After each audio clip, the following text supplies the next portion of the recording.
Alright, hello and welcome to another NBA 2K17 review slash stat comparison. So this was requested to do Penny Hardaway and T-Mac Diamonds. These are the new cards that came out. I live in Houston again, so I was a T-Mac fan, but I actually, to be honest, I like Steve Francis better.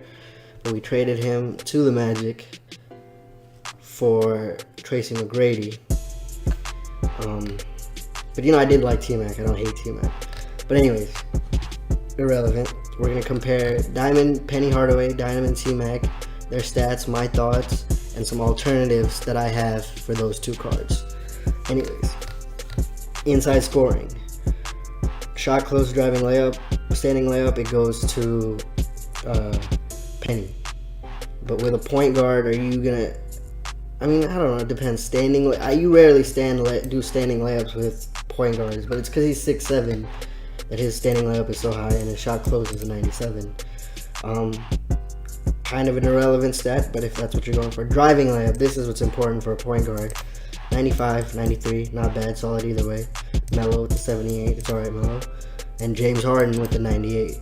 Alright, standing dunk, T-Mac, because he's 6'8", so he can get up there and dunk. Irrelevant. Driving dunk, 93, this is important, so T-Mac wins in that. Contact dunk, this is the posterizer style. T-Mac wins in that. Draw foul, 98, James Harden. Post control, Melo, the GOAT. Post hook, none of them are good. Post fadeaway, T-Mac and Melo, surprisingly pretty close to T-Mac. Hands, T-Mac with a 98.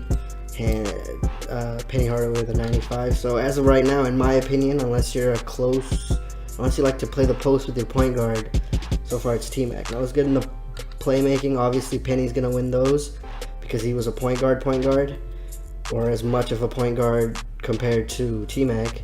And James Harden actually beats Penny in pass vision. And it's close enough in pass IQ. Speed with ball, Penny, this is an important stat. 93, that's a pretty solid stat. Outside scoring, this is what everybody's here for, the bread and the butter. The bread and butter. Not the bread and the butter. Anyways, open shot mid, I didn't expect Penny Hardaway's to be that high. 93 compared to 89, 88, and 95 for James Harden. Contested mid, 91. James Harden, 92. So as you can see, James Harden wins all these stats, but we'll compare these two. T-Mac and Penny. Penny. Same three. T-Mac's a little better at contested and off the dribble threes. Shot IQ doesn't really matter when it's 98, 97. Free throw, James Harden, 92, 82. These aren't very good free throws. They're alright. Speed, this is important. T-Mac with the 94 speed, 92 acceleration, 98 vertical, 98 stamina, doesn't really matter. Strength, 82 Melo. Okay, on ball D, none of them are too great. Penny's got the best with 85. Pick and roll D's got the best defense. Steal, 89. That's pretty high. 89, that's like Gary Payton numbers. Should I add? No, I can't add another one. So, shot contest, 84. Defensive. So, as of right now, out of these two diamonds, the better one is obviously Penny, but you can see that its overall is higher. So, unless you want to go for like the amazing dunks, or if you're a Rockets fan and you want to take a T-Mac, I would try to get T-Mac if like it wasn't 280k right now.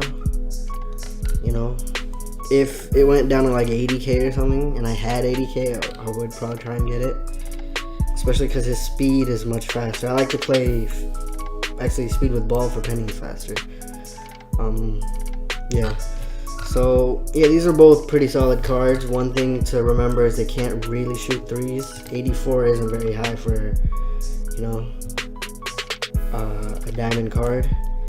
88 open mid-range, which is, you know, both lower than Harden's, and Melo is pretty close, and he's a sapphire. And I think he's going to get a ruby tomorrow because of his 27-point quarter, 25-point quarter, or whatever he had today. What else is there to say? So my recommendation, would I go for these two cards? Would I personally go for these two cards? No, because I don't have 275,000 MT. I picked up James Harden for 80k, and I picked up Melo like way before for like 30, which now you can get this Melo for like 8k. And to be honest, there's some games where Melo gets on fire and he scores every single point for me. Not every single, but he scored 30 points 2 games ago for me. 30 points in 5-minute quarters on my team online. Because his 88 mid, 85 3 is pretty solid. Plus, if you add a plus, there's a silver shoe, Air Jordan 5. If you add that, it becomes a 94 mid-range, 91 3.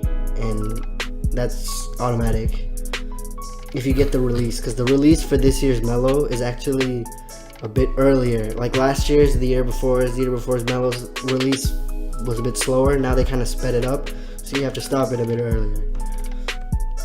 My reviews, my thoughts on these cards. I would prefer this T-Mac just because I like T-Mac better than I like Penny. But there's a lot of Penny Hardaway fans. There's a lot of T-Mac fans, so I think the price will stay high for a bit. If you have 200k to spend, I would pick up Harden,